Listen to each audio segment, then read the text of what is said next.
ओम नमः शिवाय शिवजी सदा सहाय। ओम नमः शिवाय गुरुजी सदा सहाय। 24वां अध्याय शिवजी द्वारा पार्वती जी की परीक्षा।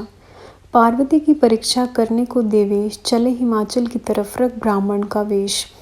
ब्रह्मा जी बोले, हे नारद जी, सप्त ऋषियों ने आकर पार्वती जी का संपूर्ण वृत्तांत सुना दिया। फिर वे अपने लोक में चले गए।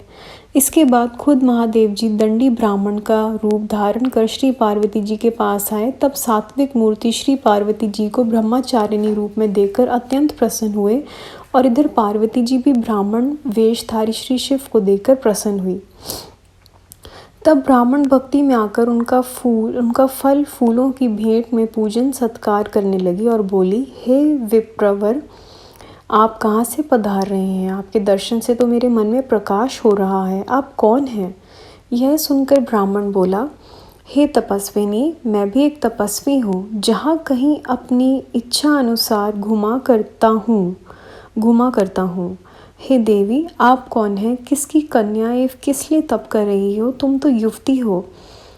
पति के बिना इस प्रकार वन में निवास करके कठिन तप क्यों कर रही हो? इतना सुनकर श्री पार्वती जी बोली, हे ब्राह्मण देवता, मैं हिमाचल की कन्या हूँ। मैं ही पिछले जन्म में दक्ष पुत्री सती थी। अपने पिता द्वारा पति का अपमान ना सह सकी, तब योग द्वारा अपने शरीर को त्याग दिया।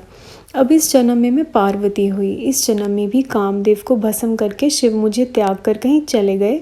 तब उनके विरह ताप में स्वर्ण नदी पर आई और वहाँ बहुत समय तक तप करती रही, किंतु फिर भी मैं अपने प्राणनाथ को ना पा सकी।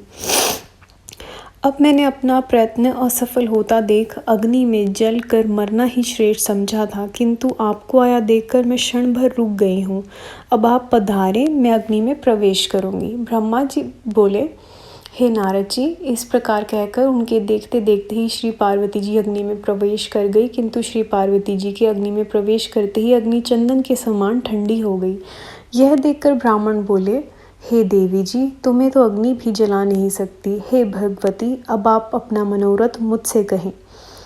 25वां अध्याय शिव पार्वती संवाद। ब्राह्मण वेश में जब करी प्रभु निंदा देवेश, शिव निंदा से पार्वती पाया मन में कलेश।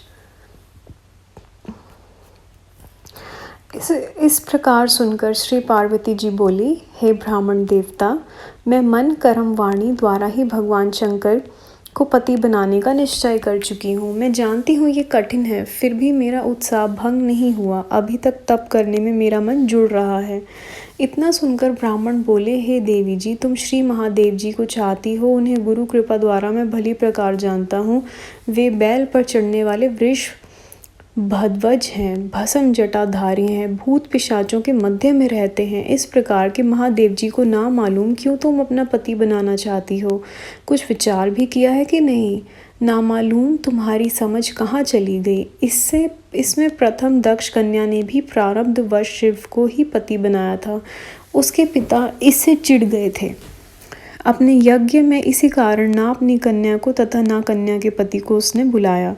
तब तो सती क्रोध में आ गई। उधर उसे पति ने भी त्याग दिया था। तब तो सती ने योगाग्नि द्वारा अपने शरीर को जला दिया था। भला उसे कौन सुख मिला? हे पार्वती, तुम भूल रही हो। तुम तो सुंदरी हो। तुम्हें तो चाहिए कि इंद्र, विष्णु आदि किसी भी रूप तथा गुणवान को चुन लो। उन्हें त्याग कर फिर शिव को पति बनाने में तो अनुचित समझता हूँ।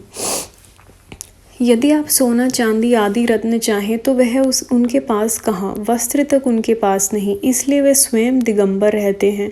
चढ़ने के लिए उनके पास केवल एक बूढ़ा सा बैल है, और है क्या? वर के योग्य उनमें कोई भी गुण नहीं। ब्रह्मा जी बोले, हे नारद जी, इस प्रकार शिव की निंदा करने वाला उस ब्राह्मण पर तब तो श्री पार्वती जी अत्यंत गुस्सा हुई।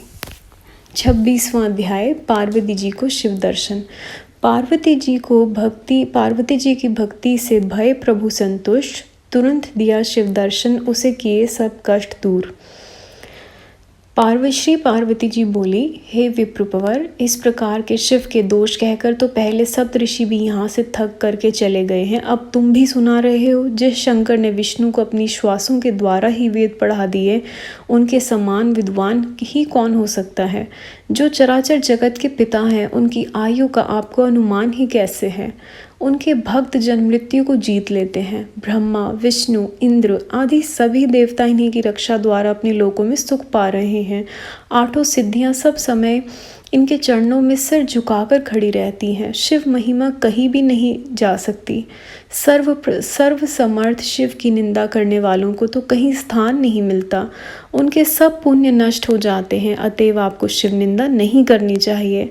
अब तो मैं आपकी पूजा कर चुकी हूँ, इसलिए इस अपराध को क्षमा कर देती हूँ। आगे भूल कर भी निंदा ना करना। मुझे पूरा विश्वास है वह मेरे इस मनोरथ को अवश्य पूर्ण करेंगे। ब्रह्मा जी बोले, हे नारद जी। श्री पार्वती जी ऐसा कहकर चुप हो गई और श्री महादेव जी के ध्यान में लग गई। तब विप्र वेशधारी भगवान शंकर ने कुछ कहना चाहा। तब तो क्रोधावेश में आकर श्री पार्वती जी ने अपने सखी विजया से कहा, इस नीच ब्राह्मण को यहाँ से शीघ्र निकाल दो। यह शिव निंदा फिर से करने लग जाएगा। शिव निंदा सुनने वाले भी पाप के भागी होते हैं। शिव निंदक तो मार देने चाहिए। यदि शिव निंदक ब्राह्मण हो तो उसे त्याग देना चाहिए। यदि ऐसा ना हो सके तो उस स्थान को शिव भक्त स्वयं त्याग दे। इसलिए हम ही स्थान को छोड़ करके दूसरे स्थान पर चली जाती हैं।